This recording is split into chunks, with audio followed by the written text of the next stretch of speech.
నారాయణఖేడ్ నియోజకవర్గానికి 150 కోట్లు రోడ్లు మరమ్మతులు చేయడానికి, రోడ్లు ఫ్రాక్చర్ చేయడానికి 150 కోట్లు శాంక్షన్ చేయడం జరిగింది గవర్నమెంట్. శాంక్షన్ చేసి సంవత్సరం వస్తున్నా కూడా ఒక్కసారి జుజల్పూర్ దగ్గర ఉన్న ఈ రోడ్ ని చూడండి. ఈ రోడ్ లో దాదాపు నాకు తెలిసినంత వరకు ఒక 5 యాక్సిడెంట్స్ అయ్యి 5 డెత్ కేసెస్ ఉన్నాయి. రోడ్ ఒక్కసారి చూసుకోండి మీరు ఏ విధంగా ఉన్నదో. ఈ రోడ్లు మరమ్మతులు చేయడానికి 150 కోట్లు ఇచ్చారు కదా గవర్నమెంట్. మరి 150 కోట్లు ఇచ్చినప్పుడు రోడ్లు మరమ్మతులు అనేది చేయాలి కదా, ఎందుకు చేస్తలేదు? స్థానిక ఎమ్మెల్యే డాక్టర్ పట్లోల సంజీవ్ రెడ్డి గారు ఏం చేస్తా ఉన్నారు? ఇంకెన్ని యాక్సిడెంట్లు కావాలా, ఇంకెన్ని ప్రాణాలు పోవాలా?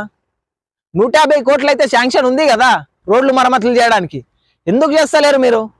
రోడ్డు కూడా క్రాస్ ఉండడం వల్ల ఎంతో మంది ప్రజలు అవస్థలు చెందుతా ఉంటారు. హైండిల్ అనేది ఒక సైడ్ వెళ్తే ఇంకొక సైడ్ బండి వెళ్తా ఉంటది.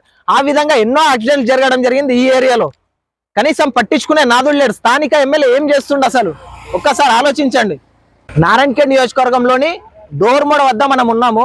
ఇక్కడ వచ్చేసి ఒక శంకుస్థాపన కనిపిస్తుంది. శంకుస్థాపనకి ముఖ్య అతిథిగా దామోదర్ రాజనరసింహ గారు, డాక్టర్ పట్లోల సంజీవ్ రెడ్డి గారు, అదే విధంగా స్థానిక ఎంపీ సురేష్ శెట్కర్ గారు వచ్చి ఈ శంకుస్థాపన చేశారు. ఈ శంకుస్థాపన డేట్ వచ్చేసి మనకి 5వ డేట్ 9వ నెల 2025 రోజు శంకుస్థాపన చేయడం జరిగింది. శాంక్షన్ చేసి ఒక 6 మంత్స్ అవుతున్నా కూడా ఇప్పటి వరకు ఈ రోడ్ కన్స్ట్రక్షన్ ఎందుకు జరుగుతలేదు?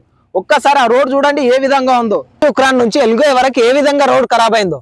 శంకుస్థాపన చేయడానికి వచ్చింది కానీ రోడ్ వేయడానికి ఎందుకు ఇంకా వెనకాడుతా ఉన్నారు? శంకుస్థాపన దామోదర్ రాజనరసింహను పిలిచి మరీ శంకుస్థాపన చేసిరు కదా.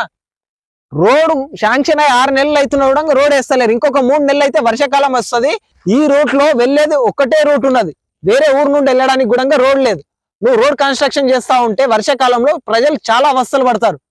స్థానిక ఎమ్మెల్యే సంజీవ్ రెడ్డి గారు, అదే విధంగా సురేష్ శెట్కర్ గారు చొరవ తీసుకొని ఎంత త్వరగా అయితే అంత తొందరగా ఈ రోడ్ అనేది కన్స్ట్రక్షన్ చేయండి. ఎంజుకురా నుంచి ఎల్గోయ్ వరకు రోడ్ అనేది కంపల్సరీ కన్స్ట్రక్షన్ చాలా తొందరగా చేయండి. 3 మంత్స్ మాత్రం మీకు టైం ఉన్నది. 3 మంత్స్ దాటితే వర్షాకాలంలో మనం మళ్ళీ రోడ్ కన్స్ట్రక్షన్ చేయలేము. నారాయణఖేడ్ నియోజకవర్గంలోని పుసల్పాట్ చౌరస్తా నుంచి నాగల్గిద్ద వరకు రోడ్ ఏ విధంగా ఉందో ఒక్కసారి చూడండి. ప్యాచ్ వర్క్ కోసము 150 కోట్లు శాంక్షన్ అయిన గవర్నమెంట్ ఎందుకు ప్యాచ్ వర్క్ చేస్తలేరు? అది ప్రజలు వెళ్ళడానికి రావడానికి ఇబ్బంది ఉండదు కదా. గుంటల్లో పడితే ప్రాణాలు పోయే స్టేజ్ లో ఉన్నది. మరొక చేవేల ఇన్సిడెంట్ రిపీట్ అయితే గానీ రోడ్లు మరమ్మతులు చేయరా?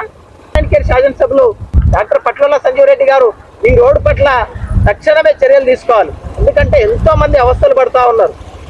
నైట్ టైంలో ప్రయాణం చేయడానికి ఎంతో మంది భయపడతా ఉన్నారు. రోడ్ ఇది, అలాంటి రోడ్డు ఇంత దారుణంగా తయారైన కూడా స్థానిక ఎమ్మెల్యే ఎందుకు చొరవ తీసుకుంటలేడు? ఒక్కసారి ఆలోచించాడు. ప్రజలందరూ కూడా ఎప్పుడు మనకేమొచ్చింది అన్నది కాదు, ప్రాణం పోతే ఎవరింట్లో ప్రాణం పోయినా ప్రాణం పోయిందే అంటారు. ప్రాణాలు పోయే వరకు తెచ్చుకోవడం కాకుండా ప్రశ్నించడం నేర్చుకోండి. మనకు ముక్తాపూర్ సర్పంచ్ గారు ఉన్నారు. సర్పంచ్ గారు ఏ విధంగా రెస్పాండ్ అవుతారు, లేదంటే ఏ విధంగా ప్రభుత్వం దృష్టికి తీసుకెళ్తారో ఒక్కసారి మాట్లాడి తెలుసుకుందాం మనం. నా పేరు ఎన్ సుభాష్ చంద్రబోస్. నేను గ్రామ సర్పంచ్గా ముక్తాపూర్ మాట్లాడుతున్నాను. గత నాగిల్గిద్ద నుంచి పుసల్పాడ్ వరకు రోడ్డు చాలా విచిత్రంగా భయంకరంగా యాక్సిడెంట్స్ అవుతున్నాయి. ఎలాంటి రెస్పాన్స్ లేదు. దీనివల్ల ప్యాచ్ వర్క్ లేదు, ఏం లేదు, ఎక్కడ లేదు. కొద్దిగా సమాచారం తెలియజేయమని కోరుతున్నా ఎమ్మెల్యే సార్ గారు. దీని రెస్పాన్స్ కావాలి. యాక్సిడెంట్స్ చాలా అవుతున్నాయి నైట్ టైంలో అని కోరుతున్నా. ధన్యవాదాలు. ప్రభుత్వం బీఆర్ఎస్ ప్రభుత్వంలో కూడా రోడ్లు ఇదే విధంగా ఉన్నాయి. కాంగ్రెస్ అధికారంలోకి వచ్చి 2 సంవత్సరాలైనా కూడా స్థానిక ఎమ్మెల్యే గారికి 150 కోట్లు బడ్జెట్ శాంక్షన్ కావడం జరిగింది ఈ ప్యాచ్ వర్క్ కోసం. మరి ఎందుకు ఇంత నిర్లక్ష్యంగా స్థానిక ఎమ్మెల్యే ఉన్నారు? డాక్టర్ పట్లోల సంజీవ్ రెడ్డి గారు ఏం చెప్పారు?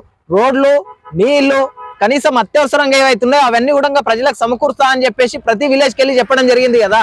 ఇదైతే రహదారి, మనకు పుసల్పాడ్ నుంచి నాగల్గిద్ద వరకు రహదారి, ప్రధాన రహదారి. ఈ రహదారిలో ఏ విధంగా ఉన్నాయి గుంతలు ఒక్కసారి చూడండి. చూసి ప్రతి ఒక్కరు కూడా రెస్పాండ్ కాండి. చూడండి, ఎన్జీ ఉక్రాన్ నుంచి ఎల్గోయ్ వరకు ఏ విధంగా రోడ్ ఖరాబ్ అయిందో. రోడ్ శాంక్షన్ అయ్యి 5 నెలలు అవుతున్నా కూడా ఎందుకు రోడ్ వేస్తలేరు? రోడ్ వేయాలన్నా శంకుస్థాపన చేయడానికి వచ్చింది కానీ రోడ్ వేయడానికి ఎందుకు ఇంకా వెనకాడుతా ఉన్నారు? శంకుస్థాపన దామోదర్ రాజనరసింహను పిలిచి మరీ శంకుస్థాపన చేసిరు కదా. రోడ్ శాంక్షన్ అయ్యి 6 నెలలు అవుతున్నా కూడా రోడ్ వేస్తలేరు. ఇంకొక 3 నెలలు అయితే వర్షాకాలం వస్తుంది. ఈ రూట్ లో వెళ్లేది ఒకటే రూట్ ఉన్నది, వేరే ఊరు నుండి వెళ్ళడానికి కూడా రోడ్ లేదు. నువ్వు రోడ్ కన్స్ట్రక్షన్ చేస్తా ఉంటే వర్షాకాలంలో ప్రజలు చాలా అవస్థలు పడతారు. స్థానిక ఎమ్మెల్యే సంజీవ్ రెడ్డి గారు, అదే విధంగా సురేష్ శెట్కర్ గారు చొరవ తీసుకొని ఎంత త్వరగా అయితే అంత తొందరగా ఈ రోడ్ అనేది కన్స్ట్రక్షన్ చేయండి. ఎంజుకురం నుంచి ఎల్గోయ్ వరకు రోడ్ అనేది కంపల్సరీ కన్స్ట్రక్షన్ చాలా తొందరగా చేయండి. 3 months మాత్రం మీకు టైం ఉన్నది. 3 months దాటితే వర్షాకాలంలో మనం మళ్ళీ రోడ్ కన్స్ట్రక్షన్ చేయలేం.